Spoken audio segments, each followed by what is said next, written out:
Okay, let's go.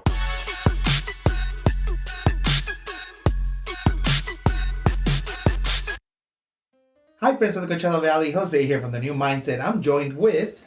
I'm Stephanie Moreira, the editor-in-chief for The New Mindset. And today it's a very special Season 2, Episode 1 opener. We are with owner of Level111 Studios, producer in his own right, Mr. Joffrey Gurule. Quick hand, let's Joffrey. go! Welcome. Hello, everyone. Hello, listening audience. It's a pleasure to be here. Well, we've been looking forward to this interview for some time. We are very blessed to be in your presence and to have you here on the table. I mean, this is fantastic. Yeah, right? thank you so much for taking time to do this with us. Well, with an introduction like that, I'm going to come more often. Wow, thank you. There you go. Wow, I love it. That's what I'm talking about. Well, let's dive right into it, Joff. We've known each other for some time.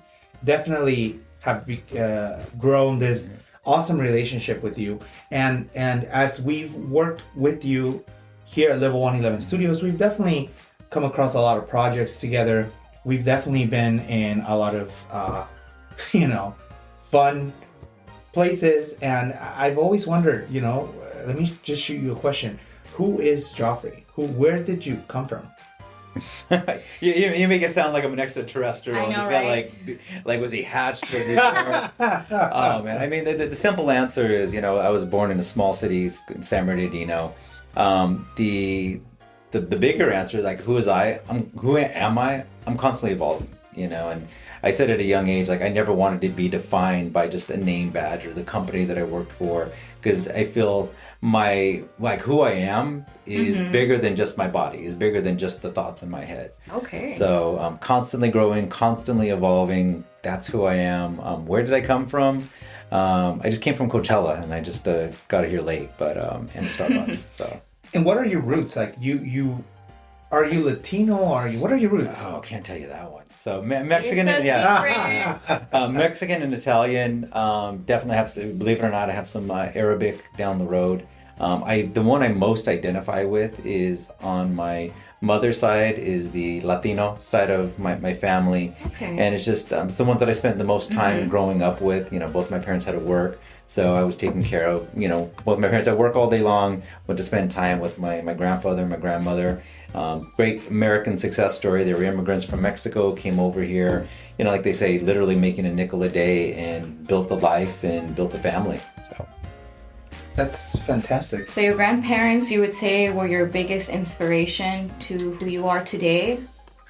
It's just, there's so many people that put together who we are. Whoever you're at this point of life, I would say it's a culmination of all the experiences, but definitely at that young age, my grandparents, I saw them, they were hard workers. They didn't have the 9 to 5, but what they did was they used their hands. They used, their family. What type of jobs did they have? So at that point, what my grandparents did was they bought houses and they worked on them. They fixed on them.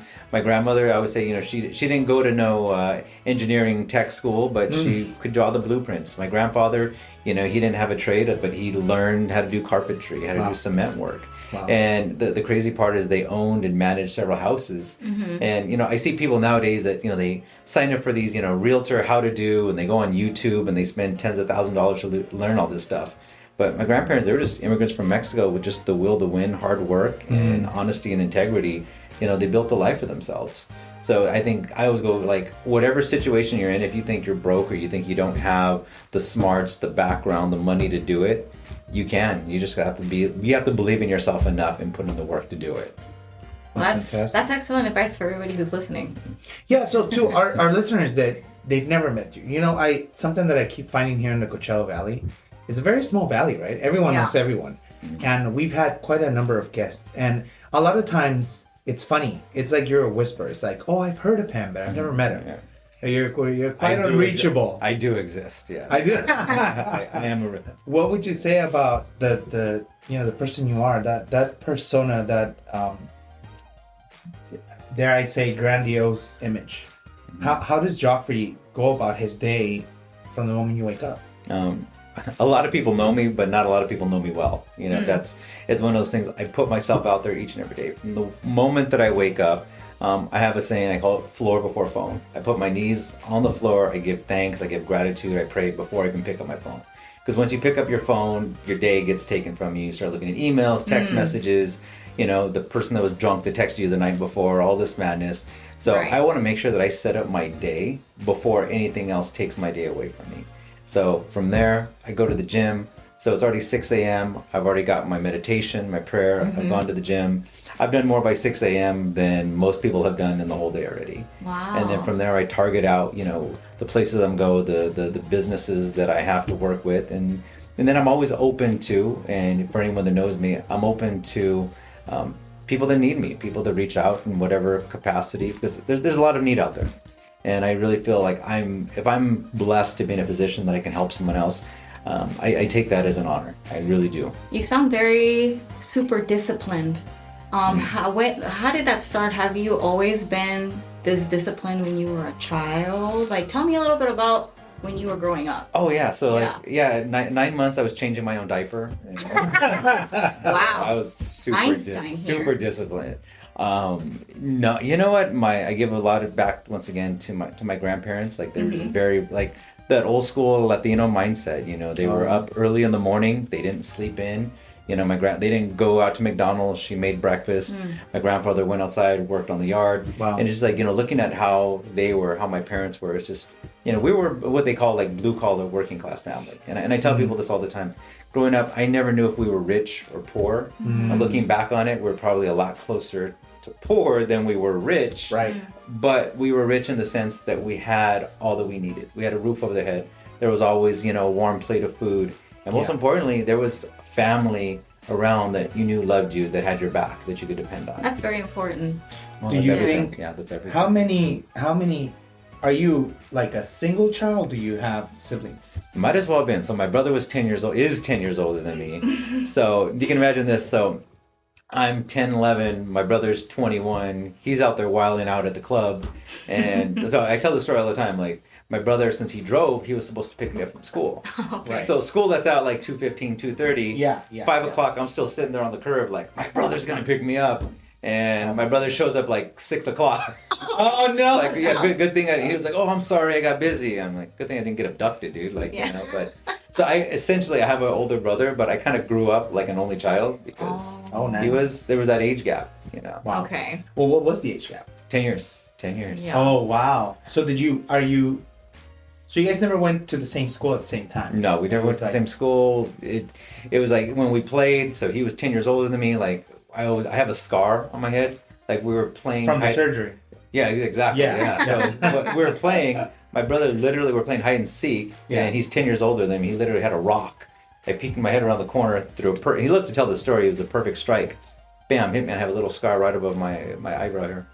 Because I was like 9, he was 19. That's how we played. Yeah. Boys will be boys, no matter what. Oh, I think no matter what age. Even to the point of a concussion between your brothers. Yeah, exactly. Well, that happens. What are you gonna do? So, Joffrey, I would like to know, what was your first job? Oh, my first job. Yeah. Okay. Good. I can say this. So the company's out of business, but I was 5 years old. Okay. And I worked at The company's out of business. I wonder why. child labor laws. And so my job was actually do you remember it was at it was called Copper Kettle Candy Company. So if you remember years ago, the candy canes, and they put them like for Christmas, they put them like in the cardboard box. Yeah. And so my job was putting these boxes together for a nickel. Oh my goodness. So I was a little kid, and I literally got to work inside of like a candy company. And how much did you earn?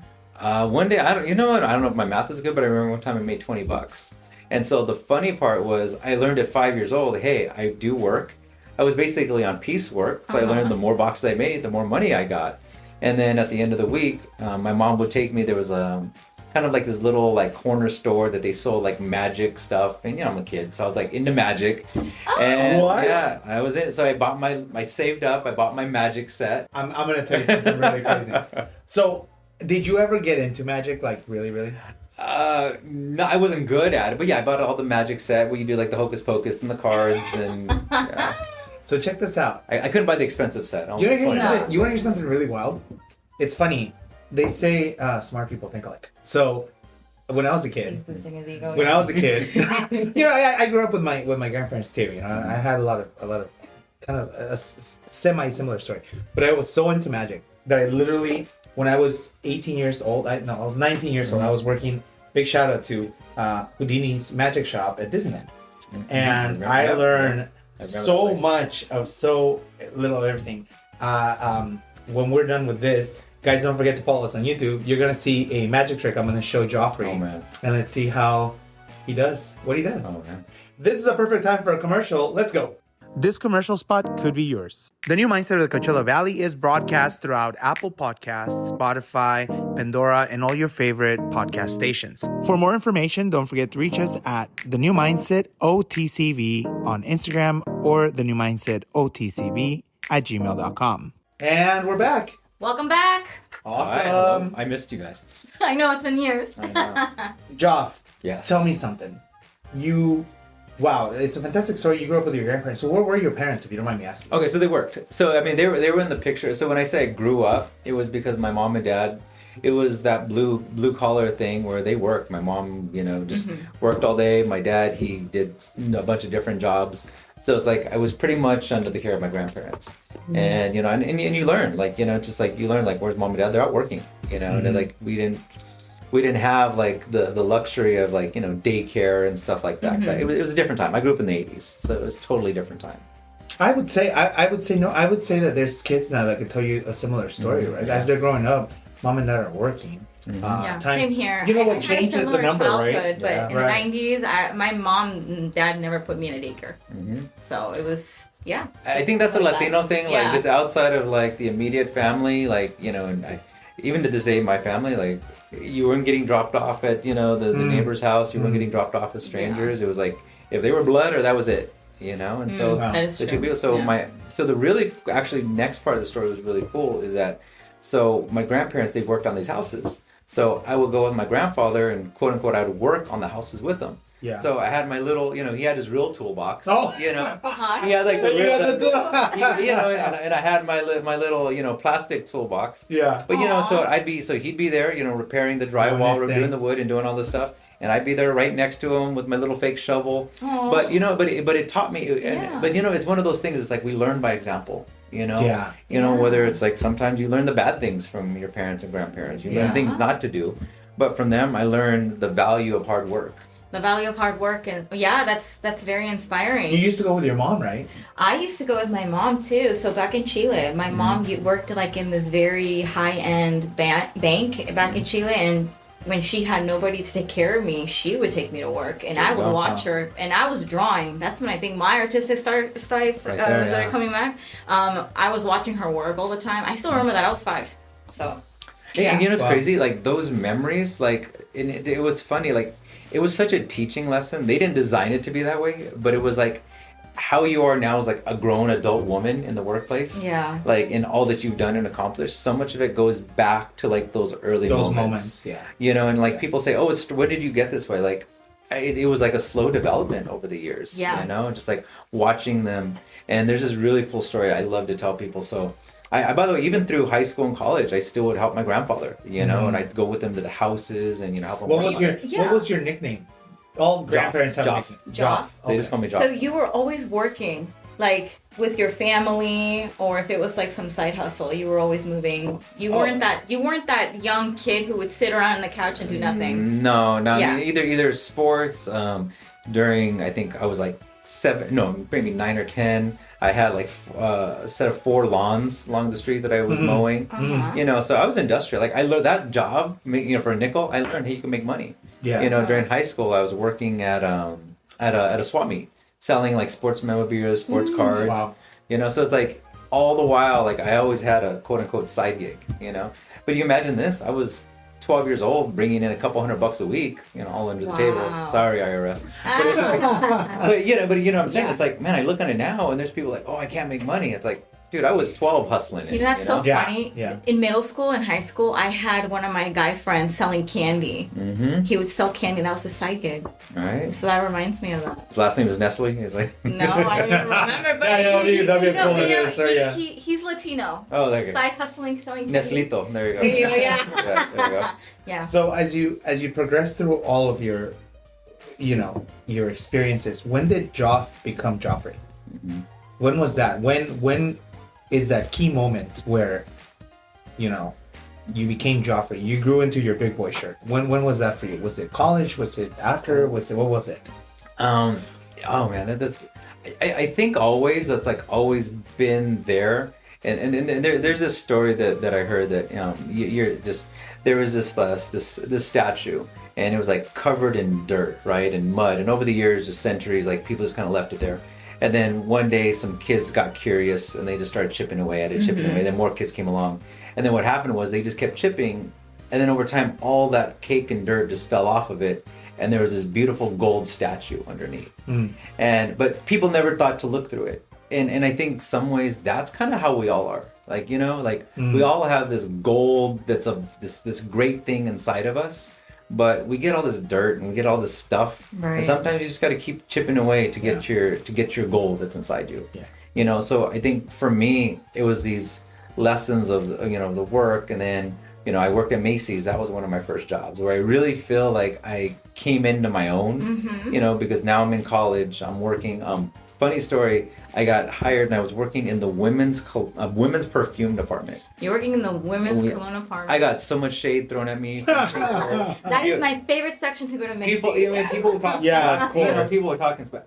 But the funny part was, I was the only guy. I was working with like 40 beautiful women at any moment of the day. So after work, the guys are calling me stuff behind my back, and then I'm like, okay, well, guess what? After work, I'm going to hang out with all the pretty girls, and I ended up being very good at what I was. It was my first job at commission sales. How old were you? I was like 19, 20. So I'm still in college, and I got really good. Like I got really good at what I did. I mean, I got actually won quite a bit of awards, and I think you talk about like when I was like, I started learning. Okay, I could have fun at what I'm doing. I remember some of my checks were like $1,000 a week. So you figure I'm in college, I'm 19 years old, I'm making really good sales. And it was like, man, I'm having fun with what I'm doing. And I'm making money, and I'm enjoying it, and I feel fulfilled. Like that was like one of those moments where like they said when things just like you're in the season of life where things click, and it's like, okay, I'm checking off the boxes. Like it's not like, oh man, I got to go to work today. Like, we talk to people, you could just say they hate you go to places, people like hate their job. And a lot of people leave, do. walk out, stop. Yeah, 100%. Money ain't worth your soul, right? But like for that, I couldn't wait. I'm like, okay, I was going to college. As soon as I'd clock out, then I'd go back. And sometimes I'm like, I'll work again. Like I loved what I was doing. You know? And maybe that was one of those moments where things just really started to like click for me. Where it's like, okay, things slow down, kind of like the Matrix. Yeah. And, and you get what I'm saying. Like, things just really slow down. And you're like, okay, I'm enjoying what I'm doing. I'm good at it. And I think that really, in any person that's out there listening to this, like, if what you're doing doesn't feel right, like, you got to change what you're doing. You only get one shot at it. This isn't a practice life. You only get one shot at life. That's true. So, thanks, I know. I came up with it. The Macy's job. Copyright. I have a tattoo already. Yeah. So the Macy's job was like it opened your eyes into this another side of you that you didn't know you had, right? Oh yeah. So there you go. So right after the Macy's job, what else have you done? Because you have had multiple interesting positions, right? So talk to me a few about those. So one thing I do really interesting. So while I'm graduating from college, one of my goals actually was to become a corporate buyer for Macy's, and so it actually happened. I was graduating, and they offered me a position to move up to San Francisco, and and it was actually I got offered the job to be a corporate buyer downtown O'Farrell Street, Macy's Western corporate offices, which was kind of like a dream job. At the time, my girlfriend, we were in, the Riverside area. She worked for a medical company, and she was like, oh, you need talk to this company that I'm at. And I was kind of upset. I'm like, okay, I'm already getting ready to shift my life. Yeah, I'm selling my truck. Like I'm doing all these things, and I'm already got like my apartment lined up, all these different things. Ended up going to that interview just to please her because she thought that we would break up, if, like obviously long distance relationship. Pleasing the ladies. But right, but crazy story, and this is that fork in the road. Like, if any of you have ever been in this situation where you got these two different choices, and you're like the crossroads. It's a crossroad, and you're just like and I was like, it's that Benjamin Franklin list of like I put all the do's and all the don'ts, and like. I'm like, what do I do? Like, do I just stay here with the girlfriend? Do I play it safe with the family? Do I move up there or follow the dreams? And it's just those fork in the roads. Like, we wouldn't be here having this conversation if I took that job, you know? So long story short, I took the job, and this was to go to do marketing for a medical company in Southern California, which I ended up staying there for almost 12 years and becoming the marketing director. So the by the way, spoiler alert, the girl, we ended up breaking up like 3 months anyway, so wah wah. Yeah, that's where the story was going. Yes. But that same company that I was at, this is a little cliffhanger, 12 years later is actually where I met my current wife. Ooh! Second commercial. Let's go. Did you hear that we're affiliated with Amazon? The new Mindset's bringing you products you can find on Amazon using our storefront. Here is our new creative director, Melissa, giving us a quick sneak peek of hers. Go ahead. When they say that you can find anything on Amazon, they're not kidding. Find our link on our official Instagram page, The New Mindset OTCV. For all your items A to C, Amazon is there for you. Now we're back. This has been fantastic. So we heard a bit about your past. Wow, your roots are A little fantastic. bit. I know, that's quite a bit. Yeah, I'm sure there's more.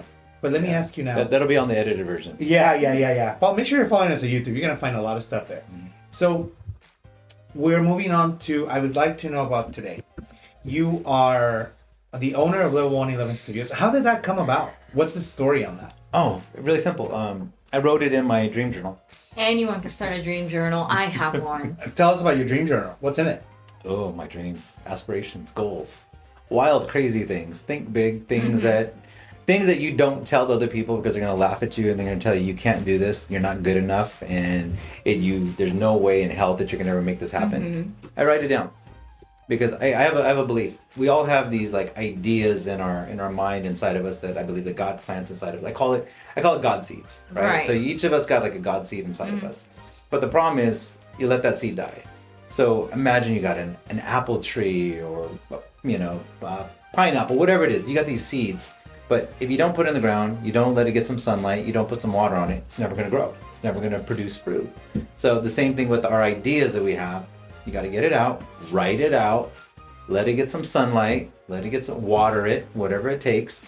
And eventually, with time, you're going to look at it, it's going to grow. But the studio. Yeah. So was this an idea that you've had for a while you were in the medical marketing position, or did that come after the 12 years? Can you talk to me a little bit about that? I have something that I think we all have, what I call these hidden dreams.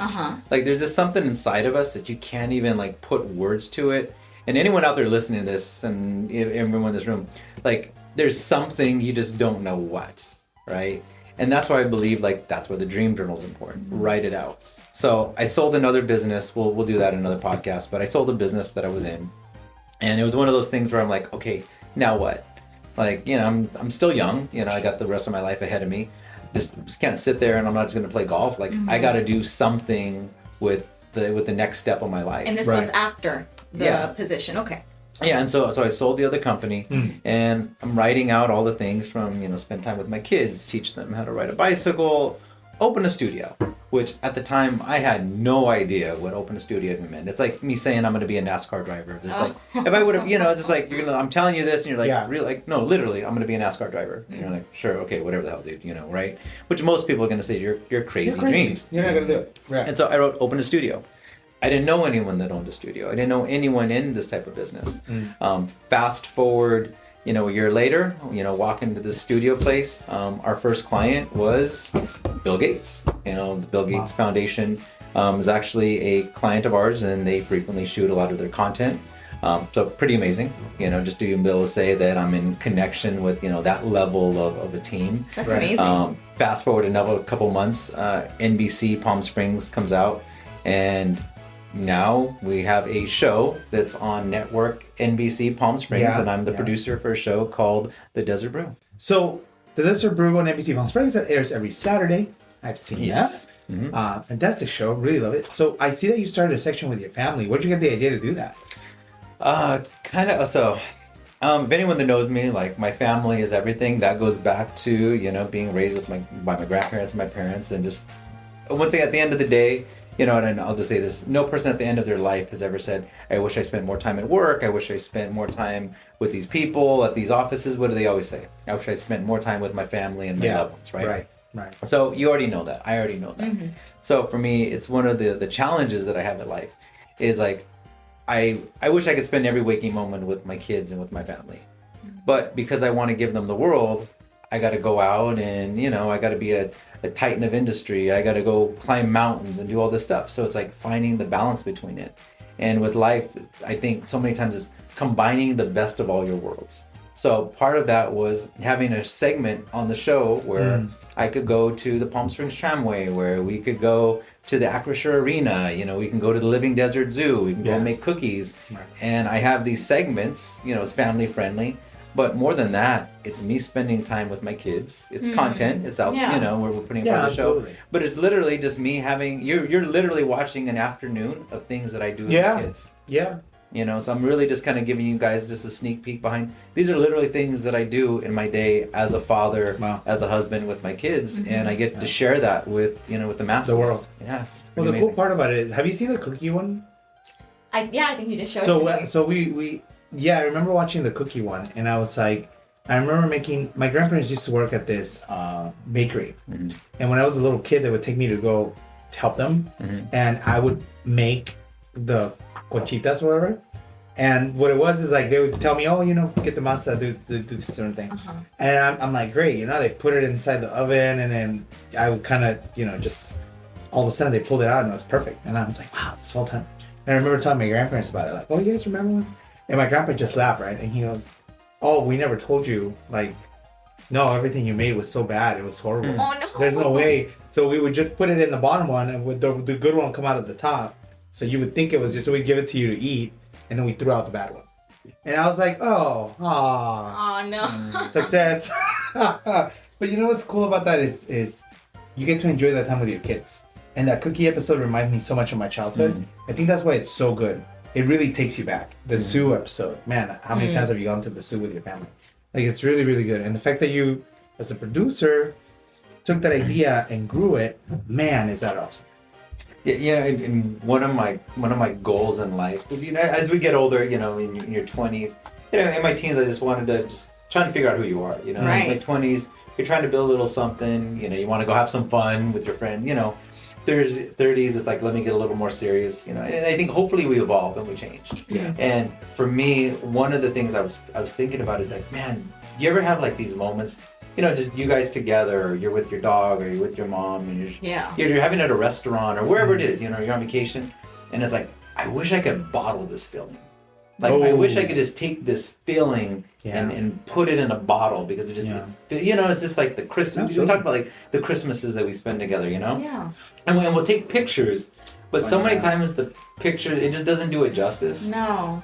So for me, like, part of these episodes, and that was like, you know, having the camera just to, you know, just someone those walking are moments, by, just capturing, just because, and even when I watch those episodes, it's like there's moments that I miss. Like, there's things, because I'm looking this way and I don't see my kids making this face or seeing exactly how they do certain things. So for me, it's truly, I got it just the best way. Like, I get emotional thinking about it, because it's truly a blessing. Like, for me, like, that's a part of bringing career in with my family and what we do. That's great. And that kind of goes back. Remember I said that Macy's moment when, you know, and trust me, it ain't easy. And I get it. You know, whatever your side hustle is, whatever your main job is, whatever in transition job is, we're always trying to get to that level. And but there's seasons where it's like, okay, it's flowing, it's good. Yeah. You know, just enjoy it when you're in that season. You know. Oh yeah, don't overthink it. Yeah. You know, so it's important, because the seasons are something that Joffrey and I recently had this conversation. He just jogged my memory. You're welcome. On average, most people will get about 68 Christmas in their lifetime, on average. Yeah. And so I asked them, how many do you have left? And how many, like, and this is why. So my whole thing is, for the past 4 or 5 years, I've been working December at different jobs. And, you know, I'm not complaining about that. Work is work. We get paid. We got to pay the bills, whatever. But, you know, it's been very back then. And so for the first time, I kind of want to take a little break and not have to work as much during December, so I can be more with my family and my mom, my dad, and everybody that's around us. And, like, somebody introduced that aspect of life to me, and I thought, wow, I'm 34 years old. How many Christmases do I have left? On average, another 30. Which if you put it in a card, it's like a handful, you know? You know what's crazy? I am not a Christmas person. That's because I've always been working. Okay, how many Halloweens do you have left? I love Halloween. There you go. but the thing about it is that December has always been, for some reason, the month where work gets loaded, work gets heavy. For some reason now we are overloaded with all these things, not hating on work or anything, but it's like I am not enjoying the month at all in a way. Sometimes it's like that. It feels like that, and I'm just kind of people are like, oh, I can't wait to be, going to Christmas, going on a cabin, doing this. I'm like, oh, good for you. Well, I'm working, I'm hustling. Yeah. So it's like I've never had a time where I'm just kind of like, Christmas, yay. I'm just kind of like, Christmas, well, all right, whatever. Kind of like a little bit like the Grinch. Mm-hmm. So it's kind of hard. It's funny you say that. So going back to that Macy's job, right? Yeah. So I ended up being a manager at Macy's. So I was in charge of like opening, closing the store sometimes, right? And during Christmas, like we would get out. So the rest of the mall, if you remember how the mall's set up, right? Yeah. So like the mall will shut down, but then like the anchor stores, the big stores like the Macy's, the Nordstroms, they'll usually stay open a little bit later, right? And so it was pretty cool because I would open up the door and I could walk through the mall. And during Christmas time, I used to love doing that because the mall was shut down, right? During the day, it was crazy, nuts, all these people. But then I'd walk through there and they had the lights, but all the, like the twinkle lights were on, but all the big lights were off and they'd have the Christmas displays. And I remember, and it was just kind of like this winter wonderland where I would just kind of sit there and I just really wanted to be in the moment. Yeah. And it's funny because same thing, working in like retail, it was this crazy hours. You couldn't enjoy it. There's no way. But I would do that just to walk in there, just to kind of reset my mind frame. Like just go in there and just like you said, be in that moment. And I mean now, how many years later, I just remember the picture of that, just sitting there, just saying, okay, enjoy this moment of quiet. And it's funny because even to this day, I still try to find those moments of like when you're in a crazy season. Yeah. No matter what it is, you just got to pull yourself out. 100%. Find your moment of 100%. Peace. Yeah, find your moment. Find that little Christmas quiet moment where you can just be. And then there's a saying for anyone. You got to get a tattoo of this one. But we're not called human doings. We're called human beings. Yeah. And so many times that was good. Right? I know. I said get a tattoo of that one, right? Yeah. And like so many times, like for those of us that like want to achieve and want to do more and want to build and want to create, you, myself included, a lot of people listen. If you're listening to this because you want to better yourself, you want to learn more, you want to grow. But it's like at the same time, we're not called human doings. We're called human beings, and that means fantastic. Just be. It's okay to just have that Christmas moment where you just sit there and you're like, okay, I'm being. Life is good. Yes. Well, I mean, that's a podcast clip. What can I say? I'll tell you that it's fantastic to be able to hop into these conversations like this and understand that and know that you're not only just talking about the podcast, you're actually helping others kind of get that guidance sometimes. And think about it. So, and I say guidance because as some of you may or may not know, Joffrey is kind of my guide for a lot of things. He is very much a mentor. He has taught me a lot of what I've done. So anything you guys ever hear on the podcast or the mindset is probably coming. Don't blame it on me now. Hey. From him.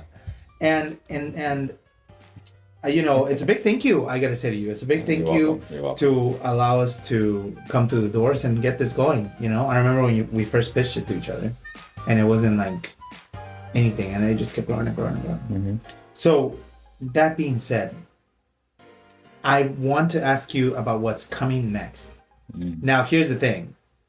I truly do believe that this conversation is going to be the first part, and we're going to have a part 2. We are going to create series. The new mindset understands that some people have a story to tell that's so rich in its content that maybe we won't have all the time to, get the full story. So before you say anything else, go to the last commercial. We have a new affiliation with Apple Services. Each week, we're going to bring you a new game that you'll be able to get through our Instagram page. Here to tell us about her favorite is Stephanie, our editor-in-chief. My favorite game to play is Obey Me. Obey Me is a fun, creative RPG game from Japan. Weekly, the game promotes different types of promotions so you can level up yourself and earn different prizes. Play Obey Me in the Apple Store. Okay, and we're back. We're back. So, Mr. Joffrey, without telling us too much, Yes, Mr. Jose. can you give us a little taste of what's coming up next for you? Oh, I don't think they can handle that. Oh, they can handle. Oh, I don't think they can handle. People say He's on fire. Let us know what's coming. people say they can handle the heat, but they got to get out the kitchen. I'm keeping it real. I'm keeping it real. Yeah. So, for what's in store, my store, I'm still writing it. I'm just taking off. You know, consider me like a blank check. Like, there's no, you can't put as many zeros that you think you can to the left of the decimal. Fantastic. You know, my rocket, it hasn't even taken off yet. Fantastic. So we haven't even gotten into some of the ideas, and it's just I could share them, but I'd rather show you guys because because here's one thing, you know, people are gonna tell you something, but I'm like, hey, show me the money, you know, show me the bag. Money. You know, people talk is cheap. Agreed. Yeah. So what you're telling us is, what are you telling us? You know, you gotta tune in. Oh, You gotta come back for the next episode. oh my For goodness. part 2. Part Okay. 2. Well, this has been a fantastic time. And Mr. Joffrey Gurule, where can people find you? Here. What is your social media handle? I tell you, I don't handle that stuff, man. You know, I got people to do that. I tell you what, I don't even know what it is. How about you just drop it below? I think that's what the kids do nowadays, right? Yeah, well, this is a podcast, so I don't know about that. But All right. here's what we'll do. Instead of that, we'll tell you that you can always reach out to LevelOne11 Studios on Instagram. As always, we want to say thank you to all of our guests. Mr. Joffrey Gurule, it's been fantastic to have you. Can't wait to have you for part 2. I do believe we have quite the story to tell, so make sure you tune in. As a reminder, you will find us on YouTube, and you will find all the behind the scenes that you were not able to see here today. Steph? Thank you so much for tuning in. Thank you so much, Joffrey, for telling us your wonderful story and the continuation of part 2. I am so excited. It's going to be great. I can't wait to hear it myself. No. Oh, there you kidding. go. Yay! Thank you guys. Thank you to all the sponsors. We'll see you soon. Thank you so much. Have a great night.